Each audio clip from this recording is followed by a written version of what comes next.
नमस्कार साथियों, unique politics पे आप सभी का स्वागत है। मैं उमेश झिलमिलिया। किसी साथी ने कमेंट करके कहा कि बहराइच जो सीट है उस पर भी एक बार चर्चा कीजिए, तो आज हम बहराइच सीट पर चर्चा करेंगे। बहराइच जो लोकसभा सीट है वहाँ पर मतदान चौथे चरण पर हो चुका है, यानी कि 13 मई में वहाँ मतदान हो चुका है। अब उसका रिज़ल्ट आना है 4 जून को, और वहाँ की जनता इंतज़ार कर रही है या समीकरण लगा रही है कि ऐसा हुआ होगा, इन लोगों ने वोट उसको दी होगी, तो ऐसा वहाँ समीकरण चल रहा है। लेकिन इंतज़ार कर रहे हैं कि 4 जून में क्या होने वाला है। लेकिन उससे पहले सभी न्यूज़ चैनल वगैरह अनुमान लगाते हैं, डिबेट करते हैं कि क्या हो सकता है, तो उसको देखना लोग पसंद करते हैं। तो जब बहराइच की बात हुई है तो बहराइच पे हमने जो वहाँ से जानकारी ली है उस पर हम चर्चा करेंगे। थोड़ा सा 2014 से ही हम पीछे से ही चल रहे हैं, क्योंकि 2014 में ही बीजेपी ने बड़े बड़े वादे कर करके जनता से वोट लिया था और वो सीट भी उन्होंने आराम से निकाल ली थी। 2019 में भी बीजेपी चुनाव बहराइच में जीती, लगातार दोनों बार बीजेपी जीती।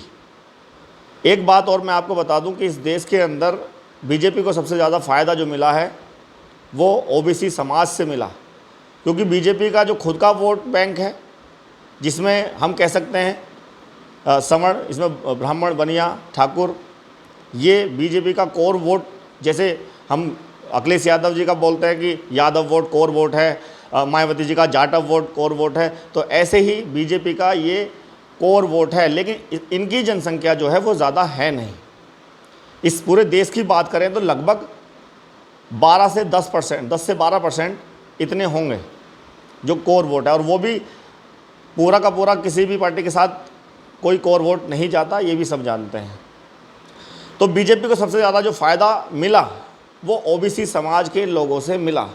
2014 में जो ओबीसी समाज बीएसपी के साथ जाता था, समाजवादी पार्टी के साथ जाता था, वो ओबीसी समाज जब उनके सामने बड़े बड़े वादे किए गए तो वो एक तरफा ही बीजेपी के साथ चला गया। और कई सीटों पर जहाँ पे मुस्लिम बहुल इलाके थे वहाँ पर भी आपने देखा कि बीजेपी जीत गई। लोगों को हैरानी हुई कि ऐसा हो कैसे गया। तो उसका कारण जो है, उसका कारण यही था, ओबीसी समाज के जो लोग थे वो एक तरफा गए बीजेपी पे। तो 2014 में बहराइच सीट पर बीजेपी ने जीत दर्ज की और 2019 में भी बीजेपी जीती। लेकिन वही ओबीसी समाज जो उत्तर प्रदेश के अंदर, यहाँ पर बीजेपी के पास पहले कोई सीट नहीं थी यहाँ पर, लेकिन आज पूर्ण बहुमत की सरकार केंद्र में है और उत्तर प्रदेश में, राज्य में भी सरकार बीजेपी की है। तो उसका सीधा सीधा कारण है ओबीसी समाज बीजेपी के साथ गया था। लेकिन अब जब उन्होंने वादे किए बड़े बड़े, जिस पर वोट उन्हें मिला और वो वादे पूरे नहीं हुए, तो पूरे देश में ओबीसी समाज नाराज़ है और कुछ बीजेपी के साथ है। तो इस बहराइच सीट की हम बात करें, थोड़ा जातीय समीकरण अगर हम समझ लें तो यहाँ लगभग 5.5 लाख मुस्लिम समाज के लोग हैं। और मुस्लिम समाज के लोग, आपको पता है कि वो बीजेपी को हराने के लिए हर जगह अब वोट कर रहे हैं। और ब्राह्मण वहाँ पर 3 लाख है, अच्छी खासी जनसंख्या ब्राह्मणों की भी है। कुर्मी ओबीसी समाज में आते हैं, उनकी भी 2.25 लाख वहाँ पर वोट है, और यादवों की वोट 2.25 लाख है। वहाँ शेड्यूल कास्ट की जो वोट है वो लगभग 4.5 लाख है, उनकी भी अच्छी खासी है। अगर हम कहें दलित मुस्लिम गठजोड़ बन जाए तो बीएसपी का भी फ़ायदा हो सकता है, लेकिन अभी हम चर्चा करेंगे। हम ऐसे ही कोई बात नहीं कहेंगे जिससे कि बाद में आप मुझे कहो कि आपने ये बताया था और ऐसा हो गया, तो आप एक तरफा बीएसपी के बारे में बात करते हो, वो गलत निकल जाती है। तो मैं ऐसी कोई बात नहीं कहूँगा। जहाँ पर बीएसपी जीतने वाली है, जीत सकती है, वहीं मैं बीएसपी के बारे में कहूँगा। लेकिन इस सीट पर अभी यहाँ पर पिछड़ी जाति के जो लोग हैं, जो कुर्मी को मैंने अलग बता दिया है, यादव अलग हैं, यादव भी 2.25 लाख है, और पिछड़ी जाति के जो लोग हैं वो लगभग 4 लाख हैं। तो ये जातीय समीकरण वहाँ का है। और आप समझते हैं कि ओबीसी समाज जिस तरह से एक तरफा गया था बीजेपी के साथ 2019 में, आसानी से वो जीत गए, क्योंकि अगर कुर्मी और 4 लाख वो ओबीसी समाज जो मैंने बताया, तो 6 लाख ये हो गए। कुछ दलितों ने भी वोट दिया था, कुछ यादवों ने भी वोट दिया था। तो इस तरह से जो मुस्लिम समाज अगर एक तरफा भी गया तो वो चुनाव नहीं जीत सकते थे। दूसरी पार्टियां, तो इसलिए बीजेपी चुनाव जीती। और 2014 में लहर थी, लेकिन यहाँ गठबंधन था 19 में समाजवादी पार्टी और बीएसपी का। अब इस सीट पर बहराइच में इंडिया गठबंधन जो है, इंडी गठबंधन की तरफ से यहाँ टिकट है और समाजवादी पार्टी को टिकट मिला है, और बीएसपी अकेले चुनाव लड़ रही है और बीजेपी एनडीए के साथ लड़ रही है। तो ये 3 पार्टियां यहाँ मुख्य पार्टियां हैं, और भी जो पार्टियां हैं उनकी बात नहीं करेंगे, वो 5वें 6वें 7वें ऐसे नंबर पे आएंगे, लेकिन 3 पार्टियां हैं फर्स्ट नंबर पर हम कह सकते हैं, या फर्स्ट सेकंड नंबर की बात करेंगे जहाँ टक्कर है। तो इंडिया गठबंधन और एनडीए, इन दोनों की टक्कर वहाँ पर है, और बीएसपी तीसरे नंबर पर वहाँ रह सकती है। हमने जो चर्चाएँ की हैं, तो वहाँ दलित मुस्लिम गठजोड़ नहीं बन रहा, कई सीटों पे बन रहा है जहां बीएसपी को फ़ायदा हो रहा है, सीट भी निकल सकती है, वो मैंने चर्चा कर ली। लेकिन इस सीट पर इंडिया गठबंधन के साथ मुस्लिम जाना पसंद कर रहा है, लेकिन जो शेड्यूल कास्ट के लोग हैं वो बीएसपी का साथ नहीं छोड़ रहे, उस सीट पर भी वो बीएसपी के साथ है। और जो ओबीसी के, जो पिछड़ी जाति के जो लोग हैं, वहाँ पर इस बार इंडिया गठबंधन के साथ वो जा सकते हैं। यादव जा रहा है इस बार काफ़ी जनसंख्या में, मुस्लिम जा रहा है काफ़ी जनसंख्या में, तो वहाँ इंडी गठबंधन का कैंडिडेट जो है, इंडिया गठबंधन से जो होगा वो चुनाव जीत सकता है। और तीनों कैंडिडेट जो हैं, बीजेपी के भी और बीएसपी का भी और समाजवादी पार्टी का, ये तीनों के तीनों हिंदू हैं। और बीजेपी को हमेशा फ़ायदा मिला हिंदू मुस्लिम, इसका फ़ायदा मिला हर जगह, लेकिन इस बार उत्तर प्रदेश में कई सीटें ऐसी हैं जहाँ पर हिंदू मुस्लिम का एजेंडा बीजेपी चला नहीं पाई। अब की बार उनको फ़ायदा होता नहीं दिखाई दे रहा। तो तीनों कैंडिडेट हिंदू हैं, तो हिंदू मुस्लिम का तो कोई अब फ़ायदा बीजेपी को मिलने वाला नहीं है। तो ये सीट जो है बीजेपी के खाते में नहीं जा रही। शायद इंडिया गठबंधन यहाँ जीत सकती है और बीएसपी यहाँ पर तीसरे नंबर पर रह सकती है। तो ये जातीय समीकरण मैंने आपको बताया, और मैंने वहाँ चर्चा लोगों से की है, उसके बारे में आपको बताया कि वहाँ इस तरह से समीकरण बन रहा है।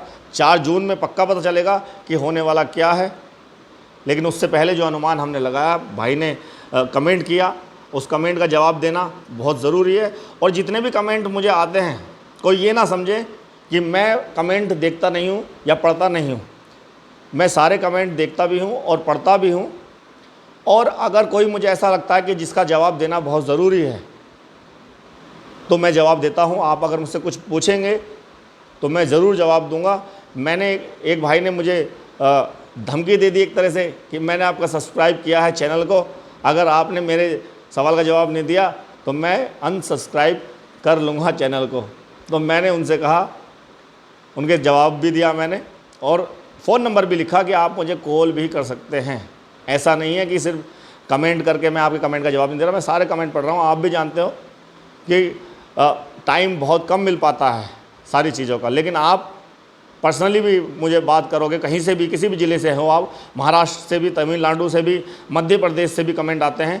और अभी एक भाई ने बड़ी अच्छी बात कही कमेंट में, उन्होंने कहा कि मैं महाराष्ट्र से हूँ लेकिन उत्तर प्रदेश पर मेरी नज़र है कि बीएसपी 15 सीट कम से कम जीत सकती है। देखिए, हम तो अंदाज़ा लगाते हैं, अनुमान लगाते हैं, हम तो महाराष्ट्र से यहाँ नज़र लोगों ने रखी हुई है, ये बड़ी अच्छी बात है।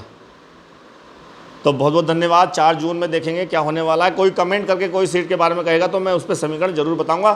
पक्ष में नहीं रहूँगा किसी के भी, ये आपको बता रहा हूँ, लेकिन पसंद में बीएसपी को करता हूँ, मायावती जी को करता हूँ, उनके शासन को करता हूँ। ये मैंने पहले भी क्लियर बोल दिया है कि मायावती जी का जो शासन रहा, उनसे अच्छा शासन किसी का नहीं रहा। अगर उनकी सत्ता आती है, वो प्रधानमंत्री बनती हैं, तो ये समझ लीजिए कि देश में वो तरक्की होगी, वो काम होंगे जो कभी हुए भी नहीं होंगे। इस देश की दशा और दिशा दोनों बदल जाएगी। और जो भ्रष्टाचारी आज घूम रहे हैं, बड़े बड़े घोटाले हो रहे हैं, वो सारे के सारे बंद हो जाएंगे। और गरीब जो है वो जो और गरीब होता जा रहा है, अमीर है और अमीर होता जा रहा है, तो ये सारी चीज़ें ख़त्म हो जाएंगी। एक लेवल में लाने की कोशिश की जाएगी सबको। और जो महंगाई हो रही है, शिक्षा बड़ी महंगी हो रही है, सारी की सारी चीज़ें बड़ी सस्ती, या मुझे ऐसा लगता है कि जिस दिन मायावती जी प्रधानमंत्री बनेंगी, शायद एजुकेशन जो है पूरी तरह फ्री भी हो सकती है और अच्छी एजुकेशन, जैसे सरकारी स्कूलों में फ्री एजुकेशन है लेकिन वहाँ अच्छी एजुकेशन नहीं है, तो ये जो प्राइवेट बड़े बड़े स्कूल होते हैं, सीबीएसई स्कूल होते हैं, फिर वहाँ पढ़ाना पड़ता है पैसे दे करके, और जो जेब से जो पैसा जाता है आम इंसान के, उसे बोझ तो लगता है, वो पढ़ाता है ज़बरदस्ती, लेकिन वही एजुकेशन, वही अच्छी एजुकेशन अगर अच्छी मिल जाएगी तो उसे खुशी होगी। और किसी भी देश में ज़्यादातर शिक्षा, अच्छी शिक्षा, बेहतर शिक्षा वो फ्री ऑफ कॉस्ट ही होनी चाहिए। तो मायावती जी जिस दिन प्रधानमंत्री बनेंगी ऐसा होगा, ये मैं वीडियो में कह रहा हूँ, और ये बात जो है ये सच भी साबित होगी, आप देख लेना। बहुत बहुत धन्यवाद, नमस्कार।